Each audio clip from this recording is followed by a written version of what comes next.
welcome back, Kim. We got another week.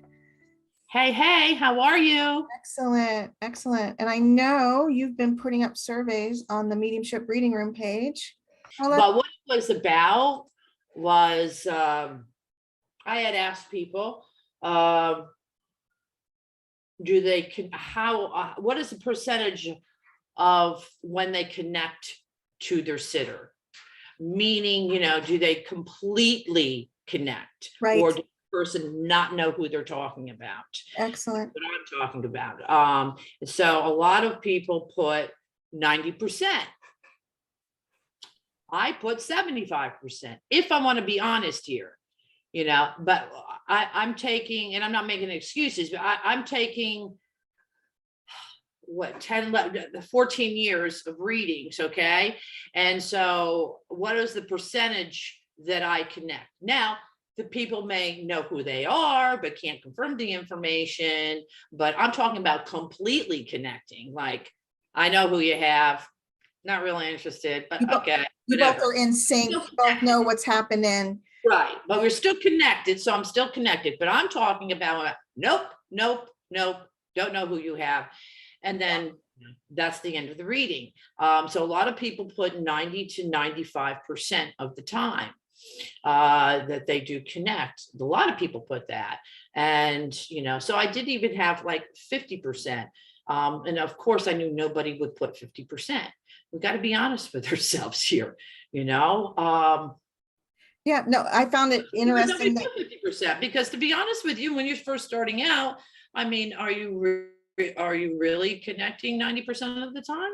Right. Are you really in that space of communicator or not? I found it interesting, the timing of you putting it up, because it was right about the time you put that up that I did have a phone reading that, the person said no, almost solid for like 7 minutes. And I'm like, well, I must not be the medium for you. And I offered, I have a short list of other mediums that I will send people to, and I put those names down, and right. And then we go from there. And then I've had also instances where they do say no, but they still listen. They but these are more demonstrations. So I feel more on the spot during a demonstration to at least put a bow on it somehow. Right. And I had one where these young people, they just kept saying, no, but that kind of sounds familiar. No. And, and I cut my connection short because there were a lot of no's. And then those people hunted me down at another demonstration. Literally, they like drove out of their way to find me at a different demonstration I was doing to tell me that they had figured out that information, that it was a biological dad that the family had kept from them. Oh, there you go.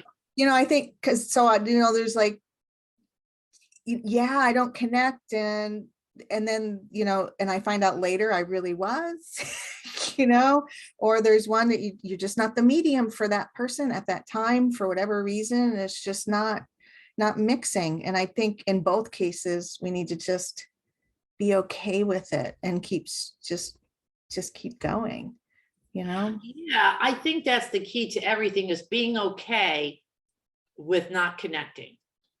And I know it's hard sometimes, because it's hard for me sometimes. Sometimes I'm okay with it. I can go like this. It's all right. Let me move on. And then there's sometimes where it feels like a chokehold, like, oh my God, what did I do? Or what didn't I do? Or, am I losing it? That kind of yeah.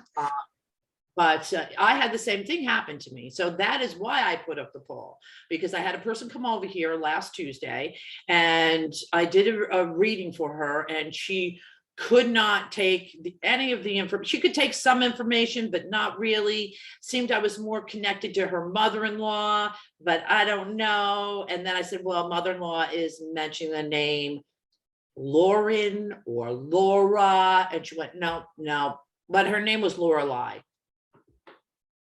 And I'm like, well, I would have never gotten Lorelei, because it's not even in my frame of, reference, but I can take that. But apparently she couldn't take that. So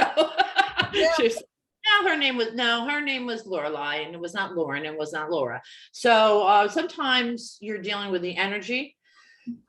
different people's energy. So that's going to affect the reading as well. And so because of all the no's, my energy was plummeted down. And Mhm. so I kind of called off the reading after 20 minutes of torture and moved her on away. And I suggested that, if I am connected to your husband's side of the family, please, I can do a Zoom, reading with him. If not, I will refund the money. And he texted me right back. He goes, heard the reading didn't go well. Can I have my money back? And I'm like, PayPal, boom, boom, boom. There you go. You're done. There you go. Yeah. Sometimes I think it's the expectations of people that come for the reading as well as our own expectations. I think we get into this, it used to be, but there, you didn't have all this advertisement for mediumship. You didn't have it on TV. You didn't have, all of this. So people would go to word of mouth, or they would go to a center or a church, and you would go and you would sit down and you would listen.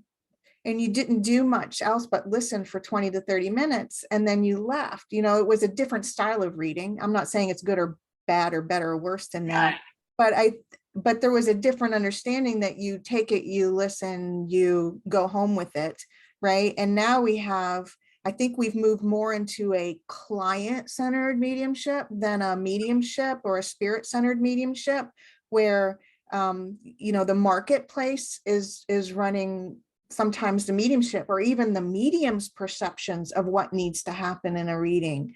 And that can, play with whether we totally connect with our sitter or not, or the communicator because it's what Janet Nohavik says, it's a cocktail, right? You have the spirits, you have you, and you have the sitter. And I don't know, is it realistic to think that all that is all going to jive 90% of the time in a mediumship world where the marketplace right now is driving it more than the spirit-centered service of it?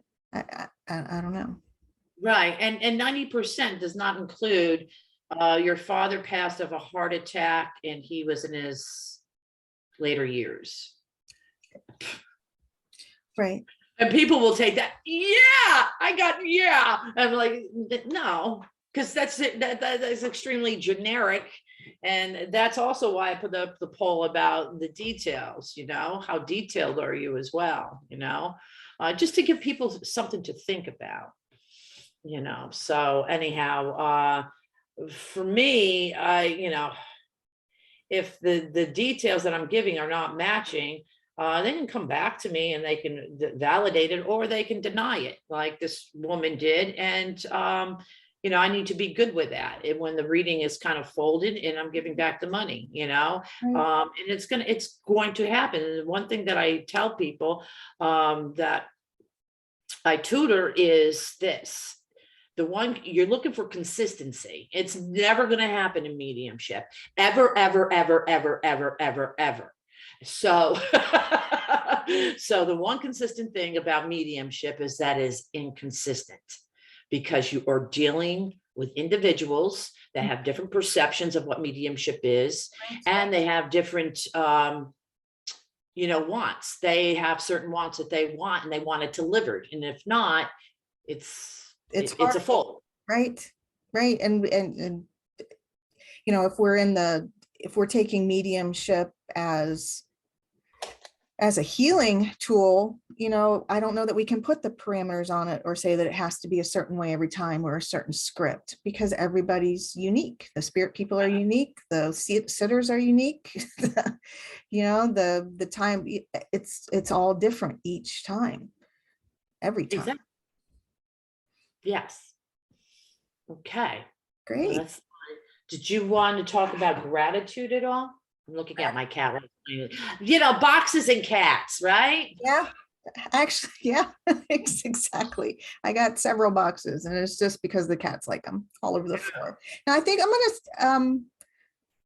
save the talk for gratitude for next time, that we can talk about that, and maybe, have people think about that. What does gratitude mean in the world of mediumship? And then we can talk about that next week. Maybe we'll have some input from our listeners. Okay, very good. Great, thanks, Kim. Thanks, Jen.